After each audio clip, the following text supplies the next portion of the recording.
Hello everyone and welcome to episode 5 of Saguaro Valley. In today's episode we will be expanding the city with a suburban neighborhood, some of the first ones that you'll actually see on camera, unlike the ones you're probably seeing right now that I just placed off camera. I do a lot of that actually. I just tend to do a lot of off camera work because I'm just like, I don't really want to record this, it's just me plopping down a bunch of houses, but this neighborhood or block of neighborhoods in particular is actually pretty interesting in my opinion. It's a different style of housing, and yeah, so right now you see me working on just some shopping centers. I actually did build a mall just right across the street from this, but you can see some of the loops there. But when I did that, the game crashed and I lost the recording footage for that, so yeah, you'll see it in the cinematics though. It's not quite done yet, so I might work on it later, but yeah.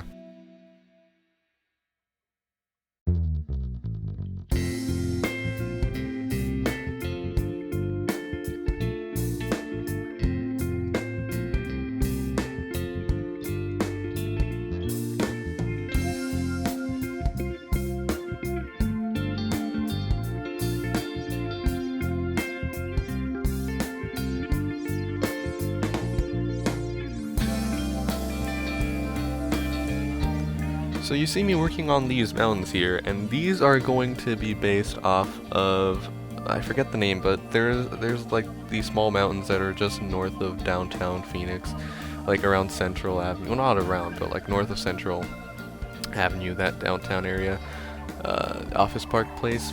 And this is mainly, like, I built this really close to the city because I'm trying to create like a barrier around where I want the city to be, because this map is huge and I definitely don't plan on filling the entire thing with just city and stuff. I do want to limit the size of my city just for computer purposes, and just so I don't lag out the game with a huge city, because I'm trying to make this last as long as I possibly can, and if I build a giant city with a bunch of detail and whatnot, then it's definitely not going to last more than like 15 episodes or whatnot. But yeah, these mountains are meant to serve as some sort of barrier.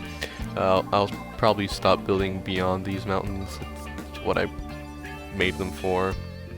But yeah.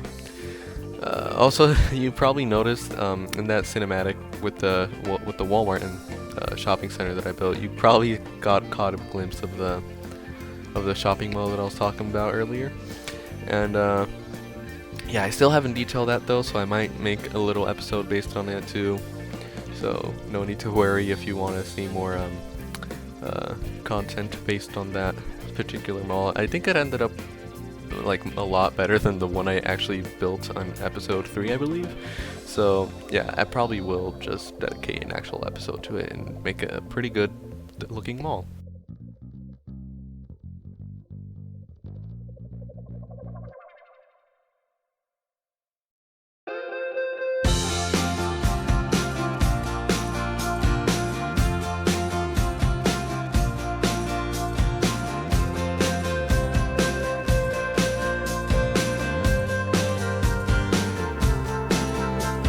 And here you can see the beginnings of this neighborhood, and the reason why I really enjoyed building this is because I had to circle through like 2 to 3 houses. I just repeated the same house multiple times, and it actually works because the neighborhoods that I'm basing this off of are actually made up of just like very few different styles of houses.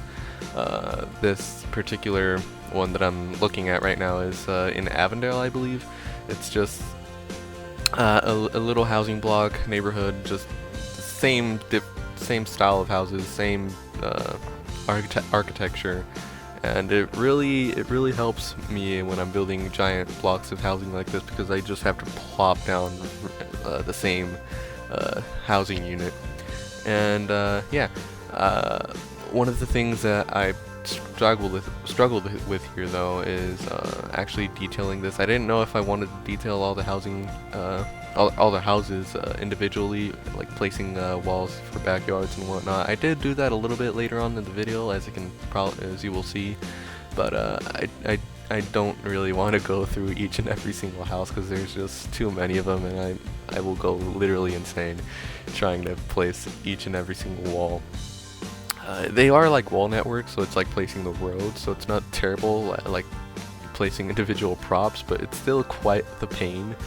So that's why I'm hesitant about doing that. But another thing that I really wanted to try and incorporate is this like red rock that are around a lot of these houses, and I just can't seem to find anything on the Steam Workshop that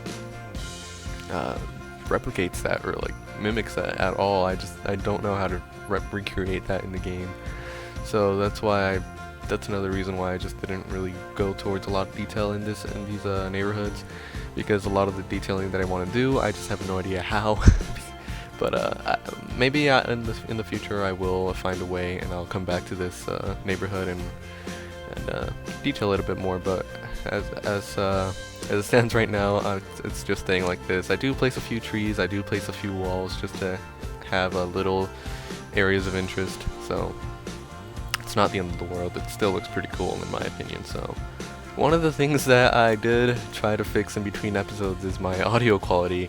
I don't know if this sounds a lot better. The reason why I've watched through my old episodes, and obviously as I was editing, I was like, damn, this audio quality is trash. Why does my mic sound like this?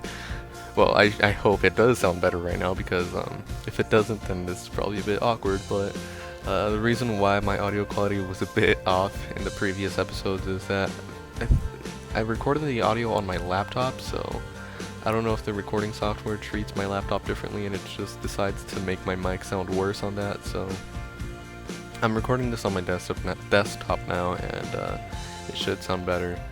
So yeah, we are now at the end of the episode. Holy crap, that actually came sooner than expected. So thank you all for watching, and I will see you in episode 6, where we actually build some pretty cool a pretty cool area that I'm really proud of. So thank you all for watching, and I'll see you in the next one.